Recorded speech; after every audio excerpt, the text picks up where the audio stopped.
So I've cleared off this corner of my garage. I'm going to build a workbench in this corner. It'll be built in, attached to the wall, nice and solid.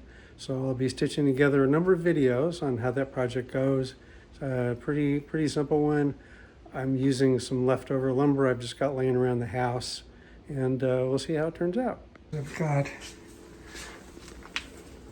the boards running across there, screwed into the studs. And then I've got 2x4 on the side, 2x6 on the back, simply because that's what I have. As I said, I'm using scraps I have from another project. And then I put the first board down, which is a 2x12, and we'll end up with 3 of those to build it out. You might notice some interesting wood. The brown wood is actually repurposed from a demo project I did. So this looks like progress, but I've run into a bit of a wrinkle.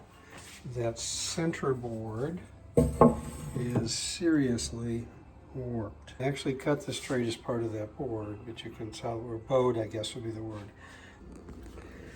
So I couldn't get that center board to go down, even moving it to the back. There was just too much torque built into it. So I found a couple 2x6s to replace that, and I put them at the back, but they're smaller. And the board that was in the back is now the center board, and the front board is the front board. So I've still got some screw holes in there, but it did end up nice and flat, and it'll work, should work just fine in the long term. I do want it to be sealed up so every time something spills, it doesn't turn into another stain. I like shellac, just it's a little old school, but it works pretty good. Always, when you're putting a finish or a stain on, go with the grain. Seems obvious, but when I had the shop, so many people would come in with their attempt, and it was often because they went against the grain. Get knots like that, and I'll show a couple more. I like to flood those so it soaks in a little bit, because you really want that sealed up too. So I just put too much on, and then I'll even that out. But if it has a minute to soak in, it'll stay, it'll just work its way down, especially in some of these poor pieces of wood like that, sections of wood. And multiple thin coats are always better than one thick coat. I've got another little table I can show. Maybe I'll take a picture and show. I never did that, and it's just full of little stains. Motor oil and vinegar. I like to do a final run across. Again, just to even things out.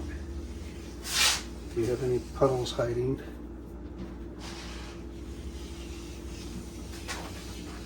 All right, it's time for a little walk around, show you how things turned out.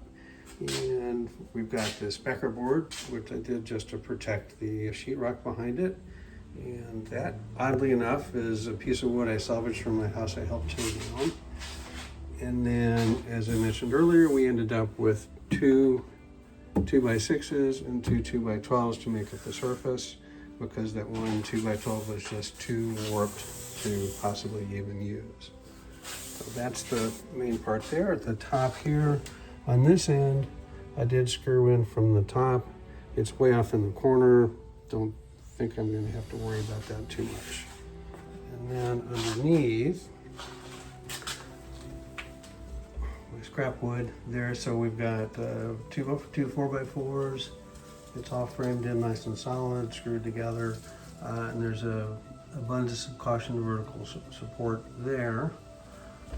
And then on the 2x6 on the back, there are 3 screws per stud. And that makes that nice and solid. On the 2x4, it's just 2 screws per stud. And then I've got a vertical support at the front there, one at the back. That might be overkill, but that's what I did. And then the center board is really designed just to distribute the weight if something gets really heavy, and make sure they don't twist over time. And that is screwed from the bottom. And then back to this side, that is screwed in from underneath rather than on the top, simply to minimize the concern for any screws.